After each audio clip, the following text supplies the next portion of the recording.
और उनमें से कुछ को हमने एक एक करके डिस्कस भी किया था, जैसे हमने कॉम्बिनेशन रिएक्शन, डिस्प्लेसमेंट रिएक्शन और के जो हमारे पास डिकम्पोजिशन रिएक्शन है उनको हमने डिफाइन भी किया था। जो बाकी टाइप्स हमारे पास रहते हैं उनको थोड़ा सा डिस्कस करते हैं। यहाँ पे फोर्थ वन शायद 3 हमने लास्ट में की थी, टाइप्स ऑफ केमिकल रिएक्शंस। तो नेक्स्ट हम करेंगे, जैसे शायद हमने की थी कॉम्बिनेशन रिएक्शन, डिस्प्लेसमेंट रिएक्शन और सिंगल डिस्प्लेसमेंट हमने की थी, और डिकम्पोजिशन रिएक्शन। नेक्स्ट करेंगे हम double displacement. Double displacement reaction नाम बता रहा है, डबल डिस्प्लेसमेंट। वहां हो रही थी सिंगल डिस्प्लेसमेंट, यहाँ पे 2 बार डिस्प्लेसमेंट हो जाएगी। ये भी केमिकल रिएक्शन है, मगर यहाँ पे डिस्प्लेसमेंट मीन्स जो एक्सचेंज होगा यहाँ पे वो 2 बार होगा। वहां पे 1 बार हो रहा था सिंगल डिस्प्लेसमेंट रिएक्शन में, यहाँ 2 बार होगा। ठीक है, एग्जाम्पल मैं यहाँ दिखा रहा हूँ आपको। आपके पास है मैं सैंपल से थोड़ा इसे हम लेंगे HCl हाइड्रोक्लोरिक एसिड। इसकी रिएक्शन हम करेंगे बेस के साथ NaOH सोडियम हाइड्रोक्साइड के साथ। ठीक है, एसिड और बेस की रिएक्शन हम कर रहे हैं। तो ये क्या दे रहे हैं हमारे पास, सोडियम जो है आपको पता है एफिनिटी ज्यादा है इसको किसके साथ, क्लोरीन के साथ। तो ये हमारे पास क्या बनाता है NaCl सोडियम क्लोराइड। साथ में हमारे पास क्या बचता है प्लस H2O, यानी कि हमारे पास वाटर और निकलता है। इसका थोड़ा सा मैकेनिज्म हम देखेंगे। देखो ये हाइड्रोजन है हमारे पास, इसका एटॉमिक नंबर 1 है, एक ही इसके पास हाइड्रोजन ये इलेक्ट्रॉन है। ये क्लोरीन है हमारे पास, एटॉमिक नंबर इज 17, पहले शेल में 2, दूसरे में 8 और तीसरे में 7, यानी कि इसके लास्ट शेल में कितने इलेक्ट्रॉन है, 7 इलेक्ट्रॉन। ना ये स्टेबल और ना ही ये स्टेबल। प्लस NaOH जो हमारे पास है sodium hydroxide, atomic number is 11, पहले शेल में 2, दूसरे शेल में 8 और लास्ट शेल में 1, मीन सोडियम के पास कितने, 1 इलेक्ट्रॉन है। ऑक्सीजन है दूसरा, एटॉमिक नंबर 8, पहले शेल में 2 और दूसरे शेल में कितने, 6। हाइड्रोजन यहाँ फिर से 1 इलेक्ट्रॉन लेके, हाइड्रोजन और ऑक्सीजन के बीच बॉन्ड बन गया, सोडियम और ऑक्सीजन के बीच बॉन्ड बन गया, हाइड्रोजन और क्लोरीन के बीच बॉन्ड बन गया। तो ये हमारे पास HCl ऐसे होता है और ये सोडियम हाइड्रोक्साइड है।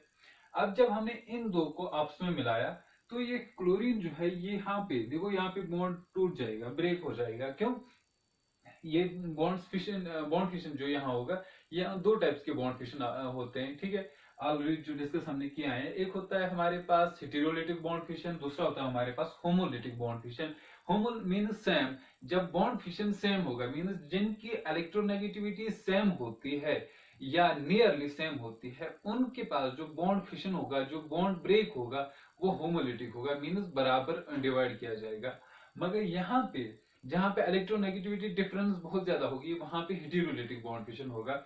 मीन्स अगर यहाँ पे हम बात करेंगे तो क्लोरीन जो है ये ज्यादा इलेक्ट्रोनेगेटिव है। आपको पता है, ट्रेंड भी पड़ा है पीरियडिक टेबल में, जब हम इन्हें पीरियड मूव करते हैं फ्रॉम लेफ्ट टू राइट या आगे जाएंगे तो हमें पता है इलेक्ट्रोनेगेटिविटी इंक्रीज होती है। ठीक है, तो यहाँ क्लोरीन को ज्यादा, जो ये शेयर्ड पेयर ऑफ इलेक्ट्रॉन है ये मूव हो जाएगा क्लोरीन की तरह, ये क्लोरीन की तरह मूव हो जाएगा। इसका मतलब हाइड्रोजन आपके पास H पॉजिटिव आएगा, क्योंकि हाइड्रोजन अपना इलेक्ट्रॉन लॉस करेगा। इसके पास 1 इलेक्ट्रॉन है, वो क्लोरीन ने ले लिया, अब इसके पास 1 ही प्रोटॉन रहेगा।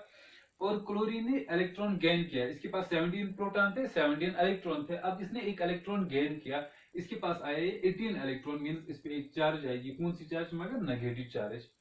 सेम यहाँ पे बॉन्ड फिशन जो होगा किसके बीच, सोडियम और ऑक्सीजन के बीच, वो भी होगा यही हेटेरोलिटिक। ऑक्सीजन ज्यादा ये क्या बोल रहे हैं इसको हम, इलेक्ट्रोनेगेटिव है, और जो सोडियम में ज्यादा ये इलेक्ट्रो पॉजिटिव है, क्योंकि ये मेटल है तो मेटल हमें पता है वो इलेक्ट्रॉन लॉस करते हैं। इसका मतलब हमारे पास सोडियम आएगा Na पॉजिटिव, और जो यहाँ पे आएगा OH नेगेटिव, हाइड्रोक्साइड है यार। ठीक है, तभी तो हमारे पास बेस बन गया, सोडियम हाइड्रोक्साइड हमारे पास बेस है क्योंकि OH नेगेटिव देता है, और HCl हमारे पास एसिड है क्योंकि H पॉजिटिव हमारे पास आ गया। अब ये सोडियम और क्लोरीन देखो यहाँ पे पॉजिटिव और नेगेटिव चार्जेस है, ये आपस में अट्रैक्ट करना शुरू करेंगे। ठीक है, तो हमें पता है जो अपोजिट चार्जेस है वो अट्रैक्ट करना करेंगे। क्लोरीन सोडियम को अट्रैक्ट करना शुरू करेगा, तो ये क्या बनाएगा, आयनिक कंपाउंड, क्योंकि यहाँ आयन्स बने, यानी charged species that are known as ions. यहाँ पे पॉजिटिव नेगेटिव मींस आयन्स बन गए। अब ये जो हमारे पास नया सबस्टेंस बना, ये बना because of this positive charges, sorry positive and negative charge means charges की वजह से बना, ये आयन्स की वजह से बना। तो हमारे पास पहला कंपाउंड बनता है NaCl मींस सोडियम क्लोराइड, हमारे पास एक सब्सटेंस बन गया। ये कौन सा कंपाउंड होगा, ये तो अब पता है ये आयन्स की वजह से बन गया, तो इसका मतलब ये आयनिक कंपाउंड होगा। और हमारे पास H, ये वाला जो पॉजिटिव है, ये इस OH को, इस हाइड्रोक्साइड आयन को क्या करेगा, अट्रैक्ट करेगा, तो हमारे पास क्या बनेगा, H2O, तो वाटर बन गया हमारे पास। तो ये थोड़ा सा मैग्नीशियम दिखा रहा हूँ, एक्चुअल बात हमें और कुछ करनी है। तो वाटर भी हमारे पास बन गया और सोडियम क्लोराइड। अब पहले हम यहाँ देखेंगे, देखो HCl के साथ कौन है, यहाँ H के साथ Cl है, अब यहाँ Cl के साथ Na है। देखो Cl के साथ H है, यहाँ Cl के साथ Na है, सोडियम ने इस हाइड्रोजन को रिप्लेस किया, हो गया एक बात।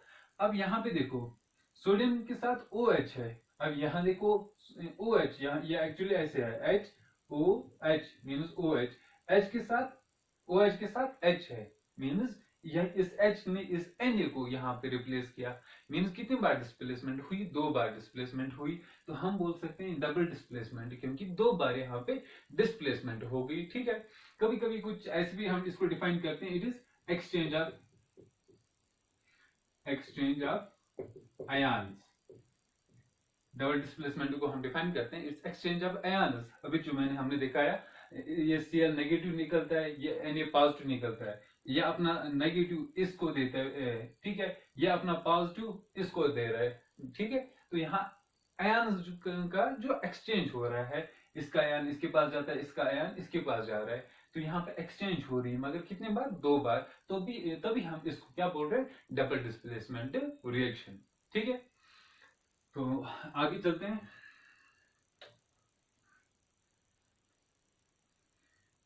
नेक्स्ट आपके पास आएगी रिडक्शन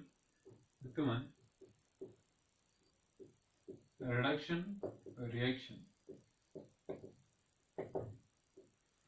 रिडक्शन जो हमारे पास है, तो 10th क्लास के बाद जब हम करेंगे, तो यहाँ पे बाकी कंसेप्ट हम इलेक्ट्रॉन पेयर का या बाकी कंसेप्ट डील नहीं करेंगे। यहाँ पे रिडक्शन की बात करते हैं, जहाँ पे एडिशन ऑफ ऑक्सीजन हो जाएगा, सॉरी हाइड्रोजन हो जाएगा, that's known as reduction reaction. या कहीं से जब ऑक्सीजन रिमूव हो जाएगा और हाइड्रोजन ऐड हो जाएगा, उस जैसे केमिकल रिएक्शन को हम बोलते हैं रिडक्शन। मींस किसी भी सब्सटेंस को जब हाइड्रोजन ऐड होगा, हम बोल रहे हैं कि उसकी क्या होगी, रिडक्शन होगी। यहाँ पे एग्जांपल मैं दिखा रहा हूँ, जैसे आपके पास कोई भी हम लेंगे, जैसे मैंने ले लिया CH2, ऐसे मैं थोड़ा डिफाइन करके इसे दिखाता हूँ, C double bond C HH,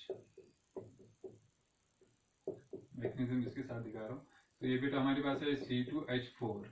ठीक है, जब डबल बॉन्ड है बीच में, मीन्स ये कौन से किस फैमिली का है, ethene family, sorry in family का है, अल्कीन फैमिली का है। 2 कार्बन हो गया इथ, और डबल बॉन्ड वाला है तो हो गया इन, ये है बेटा हमारे पास इथीन C2H4। इसको हम ऐड कर रहे हैं हाइड्रोजन।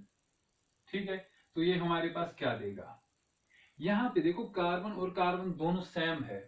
ठीक है, इन दोनों की कार्बन की इलेक्ट्रोनेगेटिविटी यहाँ सेम है। अब यहाँ बॉन्ड जो ब्रेक हो जाएगा, क्योंकि आपको पता है यहाँ पे डबल बॉन्ड के अंदर एक सिग्मा बॉन्ड है, एक डबल पाई बॉन्ड है। तो ये पाई बॉन्ड जो है, ये इलेक्ट्रॉन पेयर की तरह से, यानी इलेक्ट्रॉन की शेयरिंग की वजह से ये बॉन्ड बना था। अब ये बॉन्ड ब्रेक हो गया, इसने अपना इलेक्ट्रॉन ले लिया और इसने अपना इलेक्ट्रॉन ले लिया।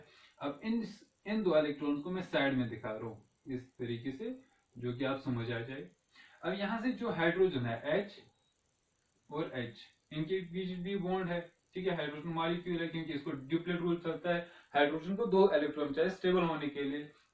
अब इसके पास भी 2 है और इसके पास भी 2 है। ये इन दोनों की भी जो आप यहाँ पे देखोगे इलेक्ट्रोनेगेटिविटी सेम है, पावर सेम है। यहाँ पे भी होमोलिटिक बॉन्ड फिशन ही होगा, मीन्स ये अपना अपना इलेक्ट्रॉन लेंगे। जितना इसने इस बॉन्ड में बन दिया था शेयर, इसने अपना शेयर वापस ले लिया। सेम इस हाइड्रोजन ने भी अपना शेयर वापस ले लिया। अब स्टेबल कोई भी नहीं है, ना ये 2 हाइड्रोजन, ना ये कार्बन और ना ये कार्बन। ये हाइड्रोजन काम क्या करता है, ये एक इस कार्बन के साथ बॉन्ड बनाता है। अब इस हाइड्रोजन के पास कितने बने, एक अपना एक कार्बन का, हो गए दो। अब इस कार्बन ये वाला कार्बन इसके साथ बॉन्ड बनाता है, ठीक है। तो मैं इसको थोड़ा सिंपल करके नीटली बना लूं, तो इसका मतलब ये वाला कार्बन जो है ये बॉन्ड बनाता है यहां से, और ये बॉन्ड बनाता है यहाँ से हाइड्रोजन के साथ। अब देखो कार्बन हमें पता है ये टेट्रावैलेंट है, ये चार बॉन्ड बनाता है, तो चार बनाए, एक दो तीन, और इस कार्बन के साथ चार, इस कार्बन ने भी तीन हाइड्रोजन के साथ बनाए, एक इस कार्बन के साथ बनाए, हो गए चार। मीन्स ये भी स्टेबल ये भी स्टेबल। तो हमारे पास नया कंपाउंड क्या बना, C2, दो कार्बन, और हाइड्रोजन कितने, तीन इसके साथ तीन इसके साथ, हो गई 6। तो वो हमने क्या बना, C2H6, और इसको हम क्या बोलते हैं, इथेन। क्यों, क्योंकि ये देखो यहाँ सिंगल बॉन्ड है, ठीक है।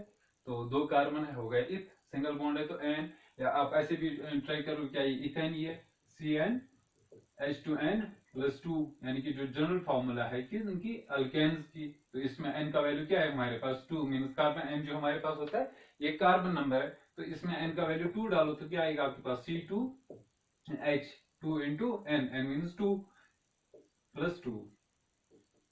तो आपके पास क्या आएगा, C2H, 2 2 4 प्लस 2 कितना आएगा 6, C2H6 मीन्स जो हमारे पास इथेन है। AN ये अल्केन फैमिली का बंदा है। अब देखो यहाँ पे C2H4 है, यहाँ पे प्रोडक्टिव में देखो C2H6 है, दो कार्बन के साथ चार हाइड्रोजन, मगर प्रोडक्टिव में दो कार्बन के साथ 6 hydrogen, means addition of hydrogen हो गया यहाँ पे। तो हम बोलेंगे जो ये वाली, this is an type of reduction reaction. Next हम बात करेंगे ऑक्सीडेशन रिएक्शन की। नेक्स्ट हमारे पास आएगा ऑक्सीडेशन